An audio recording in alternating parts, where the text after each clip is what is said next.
نحمده ونصلي على رسوله الكريم أما بعد فأعوذ بالله من الشيطان الرجيم بسم الله الرحمن الرحيم يوم نقول لجهنم هل امتلأت وتقول هل من مزيد صدق الله العظيم. سورة قاف شپږشتمه پارا 13 آیت دی. په مخکې رکوع کې حالات د قیامت بیان شو، اس په دې رکوع کې هم حالات د قیامت ذکر کی. الله رب العالمین فرمایي کله چې د قیامت ورځ شي نو موږ به جهنم ته ووایو آیت ډک شوې. جهنم به وایي چې آیا نور شته چې نورم راواچي. نو حدیث د مشکات شریف دی. الله رب العالمین بعد خپل شان لایقه مناسب جهنم کې قدم کېږدي، ناغو بیا وایي بس زه ډک شو. نو قرآن کریم کې الله پاک په دې ځای کې فرمایي چې دا جهنم به وایي چې نور څه شته چې راواچي. او بیا الله پاک د متقیانو چې کوم ټکانه دا جنت الله پاک هغه ذکر کوي. بیا دا جنت به چاته ملاویږي؟ دا جنت به هغه چاته ملاویږي چې څوک الله پاک طرف ته توجه کوي او الله رب العالمین د احکامات او خیال او حفاظت ساتي. مستحقین د جنت دغه خلق دي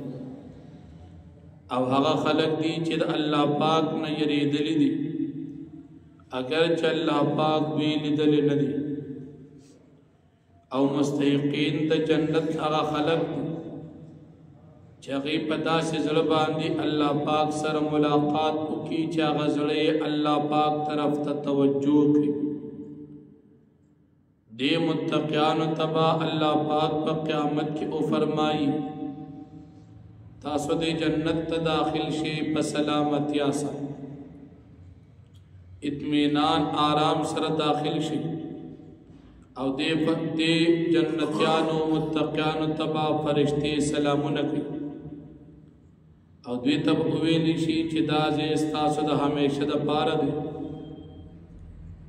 د دوی دپاره په دې کې هغه څه ملاویږي چې د دوی طبیعتونه څه غواړي. دې ځای پورې د متقیانو او د مجرمانو حال بیان شو. مجرمان به جهنم ته ځي، د هغوی ټکانه جهنم شو.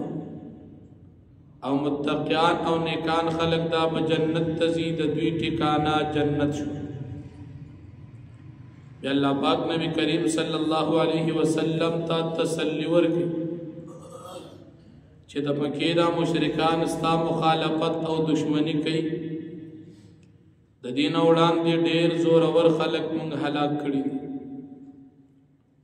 هغوی زمونږ دا عذاب مقابله نه ده کړې، نو دا د مکې مشرکان هم زمونږ د عذاب نه چرته تښتېدي او بچ کېدی نشي.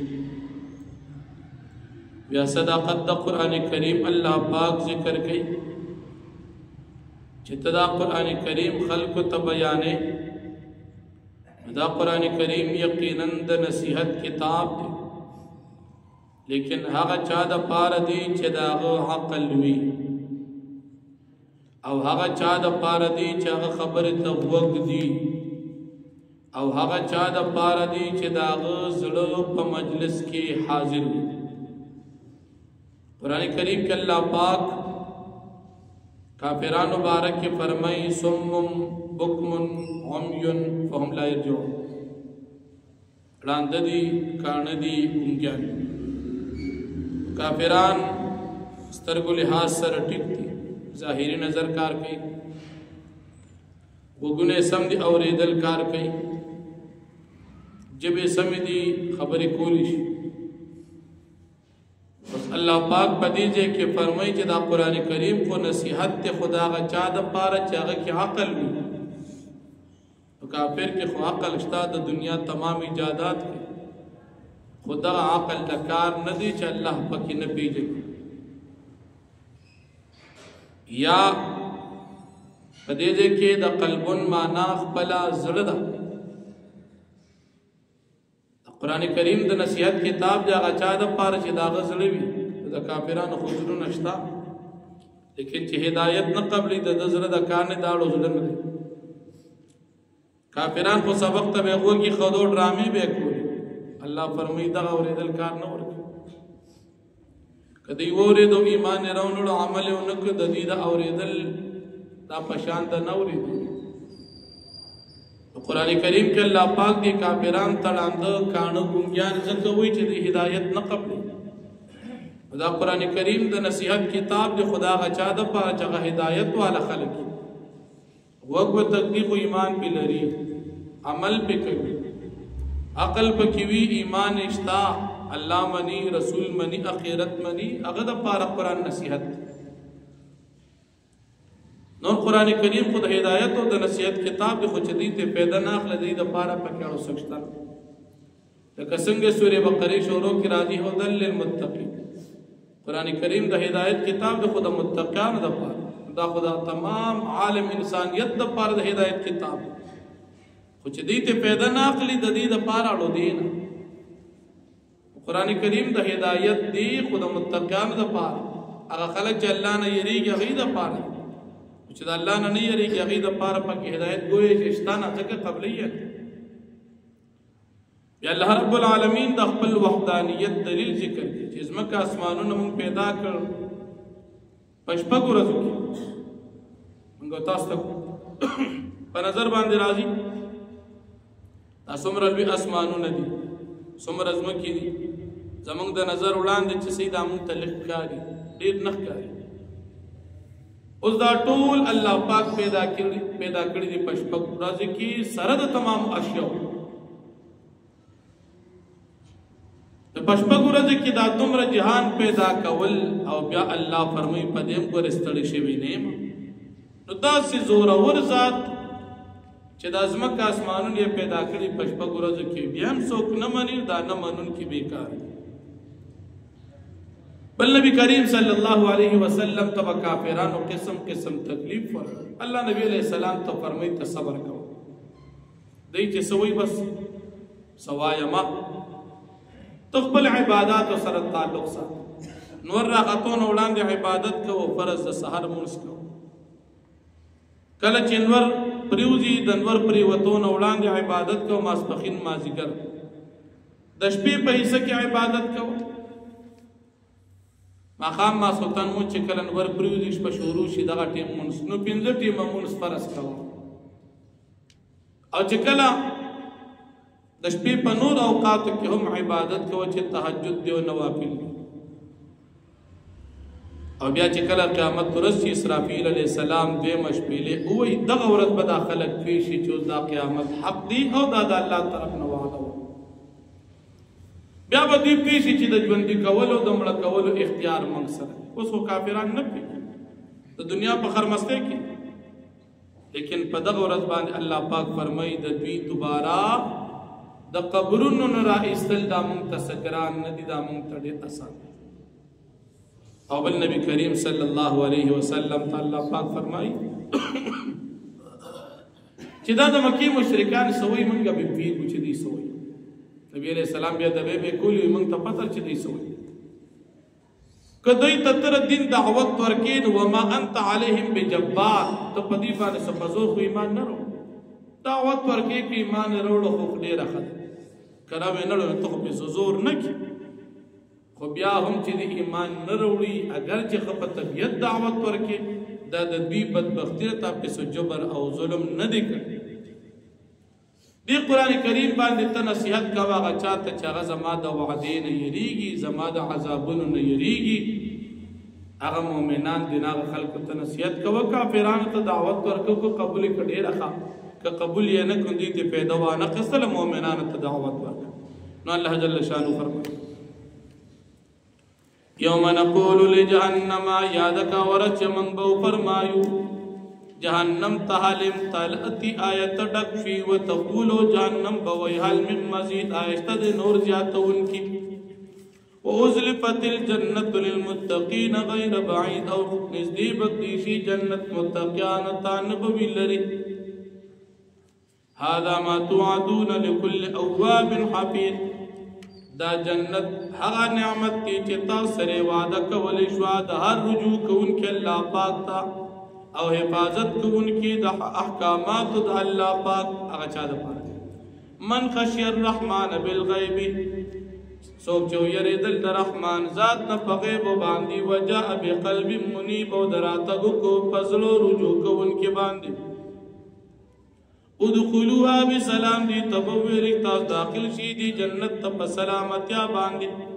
ذالک یوم الخلود دورز دامی شوالدہ لهم ما یشاؤون فیہا ولدینا مزید دوید پارا باسی چی دوی اغواری او زمان سرد دین نور ہم زیادی نعمت ندی وکم حلکنا قبلهم من قرن او دیر جات علا کڑی دی منگ دوی نولان دی قومنا ومشد منهم بطشن چغویڑی سختو ددی مکی مشرکان پا حملہ کی فنقبو فی البلادی پسغیب لٹن کول فخارن کی دا پارا دا ترقیو دا خبل زور ورتیا حل من محیث آیا اشتردوی دا پارا زید اخلاصی دا عذاب و دا مرگنا ان فی ذالک لذکرہ یقرن پدی قرآن کریم کی خامخانسیت دل من دا غچا دا پارا کان له قلب چداغ دا پارا عقلوی او القى السمع یا وقتی دی قرآن کریم تا وهو شہیدو دی حاضر دماغوی ولقد خلقنا السماوات والارض وما بینهما او بتاقی سرم پیدا کری دی اسمانون اوزمکیو سچ پا ما بین دی دوارو کی فی ستت ایام پشپگ ورزو کی وما مسنا من لغوب او منگتن دی رسیدل اس قسم ستڑی والی فاصبر على ما يقولون پس صبر کا باس چدوی وی وسبح بحمد ربك وتتسبيح بيان او بحمد رب قبل طلوع الشمس ولاند تنور دراقتو يند سحر منسكوا وقبل الغروب اولاندي تنور پریوتو دماسپخن او مازگر منسكوا ومن الليل وبعد صدشبي فسبح تسبيح بيان او ادبار السجود اولاندي د سجدونا یعنی نوافل منزو نکوا نو دشبی پیسا کی منز کوا ما خام ما سوتن او نوافلم کوا واستمع یوم ینادی المنادی او توورا اغورز آواز کون کی اے او وینا کون کیا اے مخاطب توورا یوم اغورز باندی ینادی المنادی چی آواز بکوی اسرافیل علیہ السلام آواز کون کی من مکان قریب دزین از دینا یوم یسمعون الصیحة بالحق فاغورز باندی بچی دی بچغ اورید اسرافیل علیہ السلام بالحق فبعث باندی یعنی دا قیامت پنافذ کے دو او خلق دا قبر نپاسے دو باندی ذالک یوم الخروج دا ورز دا آواز ورز دراوتلو دا قبرنو ندا انا نحن نحیی و نمیت و الینا المصیر یقینا منگا جند کول کو منگمل کول کو من طرف تواپسی دا یوم تشقق الارض عنهم سراعا باغورت چی او بچویز مکادت بینا پجلدے باندی بطویرا اوزی ذالک حشر علینا یسیر دا حشر پا منگ باندی آسان دی نحن اعلم بما یقولون